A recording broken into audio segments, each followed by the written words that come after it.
तुमच्या देखील किचनमध्ये झुरळ तुम्हाला त्रास देत आहेत, वाळवी तुमच्या घरातील फर्निचर खराब करते, ढेकूळ तुम्हाला रात्रीचे झोपून देत नाहीयेत, डोंट वरी. तुमच्या घराभोवताली हेल्थी एन्व्हायरमेंट ठेवण्यासाठी A1 star pest control expert तुमची मदत करेल.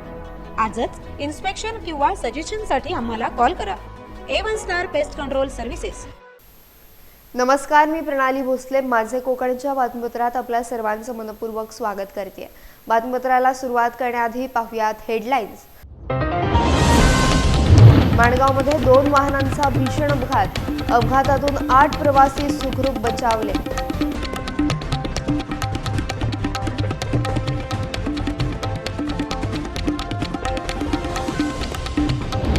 रत्नागिरी एसटी विभागात 100 नवीन बसेस होणार दाखल.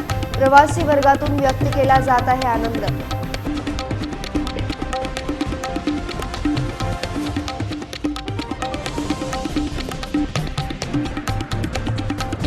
कोकण रेल्वे मार्गावर देखभाल दुरुस्तीच्या कामामुळे 7 आणि 8 डिसेंबर रोजी ब्लॉक. 1 ते 2 तास विलंबाने धावतील गाड्या.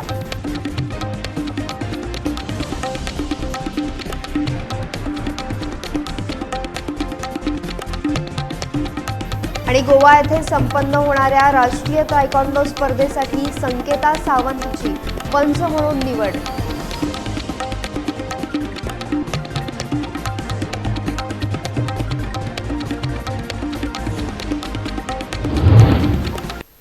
पाहुयात सविस्तर वृत्त. मुंबई गोवा महामार्गावर माणगाव बाजारपेठेनजीक 2 कारच्या झालेल्या भीषण अपघातात 8 जण जखमी झाल्याची घटना काल 6 डिसेंबर रोजी रात्री 11 वाजण्याच्या सुमारास घडली आहे. या अपघातात दोन्ही कारचा अक्षरशः चुराडा झालाय. मुंबईहून खेडला येणाऱ्या आणि गुहागरहून मुंबईकडे जाणाऱ्या कारमध्ये हा अपघात झाला. खेडमधील कार चालक निलेश जोगळे, सहप्रवासी महिला अनिता गिल्डा, स्मिता बुटाला, वर्षा चिंडक यांचा यात समावेश आहे. तर समोरील कारमधील देखील 4 प्रवासी जखमी झालेत. सर्व जखमींना उपजिल्हा रुग्णालय माणगाव येथे उपचारासाठी पाठवण्यात आले.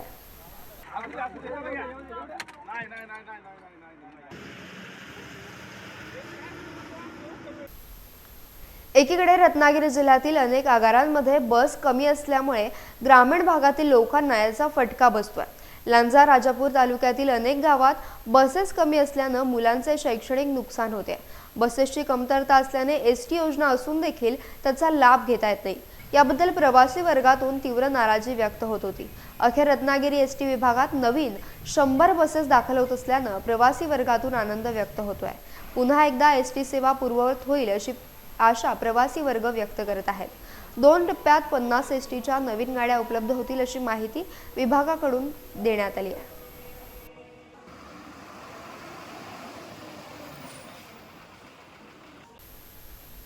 कोकण रेल्वे मार्गावर देखभाल दुरुस्तीची कामे करण्यासाठी 7 आणि 8 डिसेंबर रोजी करमाळी वेरणा स्थानकांदरम्यान ब्लॉक घेण्यात येणार आहे. या ब्लॉकमुळे प्रामुख्याने चंदीगड तिरुवनंतपुरम सेंट्रल एक्सप्रेस, नागपूर मडगाव एक्सप्रेसच्या वेळापत्रकावर बदल केला जाणार आहे.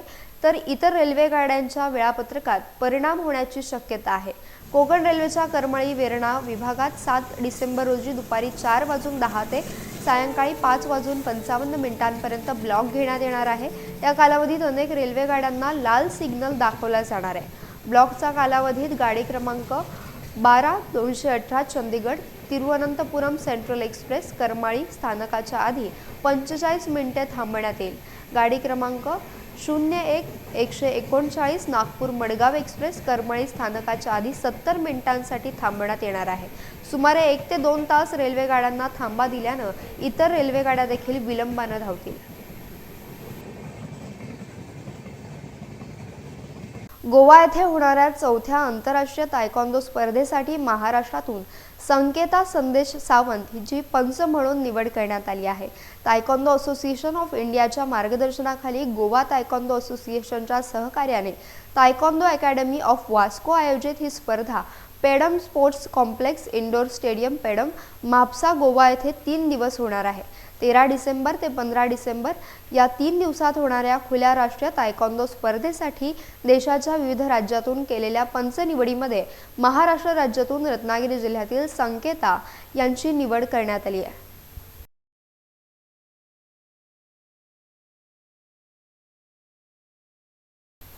राज्यभर सध्या ऐन हिवाळ्यातून थंडी गायब झाली आहे। ढगाळ हवामानामुळे चांगलाच घाम निघतोय।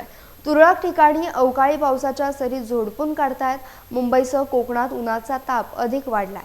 शुक्रवारी ठाणे येथे देशातील उच्चांकी 35.8 अंश तापमानाची नोंद झाली आहे। दक्षिण मध्य महाराष्ट्रात वादळी वाऱ्यासह जोरदार पावसाचा इशारा हवामान विभागाने दिलाय।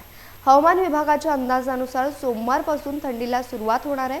आज राज्यात तुरळक ठिकाणी पावसाची शक्यता वर्तवण्यात आली आहे। 2 दिवस राज्यात ढगाळ हवामान राहू शकतं। सोमवारपासून पुन्हा एकदा थंडीला सुरुवात होऊ शकते। सध्या काही ठिकाणी कमाल आणि किमान तापमानात वाढ झाली आहे, त्यामुळे राज्यातून थंडी गायब झाली आहे। त्यात अवकाळी पावसामुळे शेतकरी राजा चिंतेत आहे।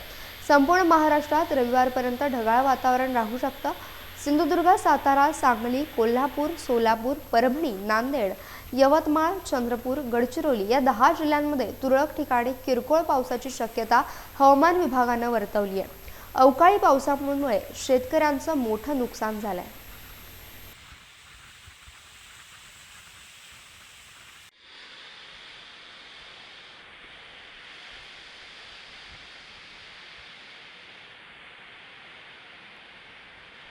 सहा डिसेंबर रोजी रत्नागिरी जिल्ह्यातल्या खेड शहरातील वाणीपेठ येथे शरद पवार आणि मारुती काटकर यांच्या चॉईस कलेक्शन या कपड्यांच्या नवीन दालनाचा शुभारंभ शिवसेना उद्धव बाळासाहेब ठाकरे पक्षाचे रत्नागिरी जिल्हा प्रमुख आणि दापोली विधानसभा मतदारसंघाचे माजी आमदार संजयराव कदम यांच्या प्रमुख उपस्थितीत संपन्न झाला। या कार्यक्रमाप्रसंगी खेड नगर परिषदेचे माजी नगराध्यक्ष वैभव खेडेकर, संभाजी देवकाते सर, भरणे विभाग प्रमुख अंकुश कदम, महाराष्ट्र नवनिर्माण सेना शहराध्यक्ष ऋषिकेश कानडे, राष्ट्रवादी काँग्रेस शरदचंद्र पवार पक्षाचे शहराध्यक्ष प्रणव भापूसकर, खेड नगर परिषद माजी नगरसेवक राजू शेठ संसारे, नंदू साळवी, माजी नगरसेवक अंकुश विचारे, सुनील साळुंके, IT सेल अधिकारी मधुर चिखले, सूरज कन्हाल, स्वप्नील पाटील तसेच सर्व आजी माजी पदाधिकारी आणि कार्यकर्ते मोठ्या संख्येने उपस्थित होते। रत्नागिरी जिल्ह्यातल्या राजापूर तालुका बौद्धजन संघाच्या वतीनं राजापूर आंबेडकर भवन येथे डॉक्टर बाबासाहेब आंबेडकर यांच्या 68व्या महापरिनिर्वाण दिनानिमित्त राजापूर तालुक्यातील आंबेडकर अनुयायांनी भारतरत्न डॉक्टर बाबासाहेब आंबेडकर यांच्या प्रतिमेस अभिवादन केलं। यावेळी राजापूर तालुक्यातील सर्व धर्मीय, त्याचबरोबर आंबेडकरी जनता तसेच राजापूर तालुका बौद्धजन संघ मुंबई आणि ग्रामीण अध्यक्ष, आजी माजी पदाधिकारी, कार्यकर्ते, तालुक्यातील नामवंत आणि लोकप्रतिनिधींनी संविधान निर्माते डॉक्टर बाबासाहेब आंबेडकर यांच्या प्रतिमेला पुष्पहार अर्पण करून विनम्र अभिवादन केलं।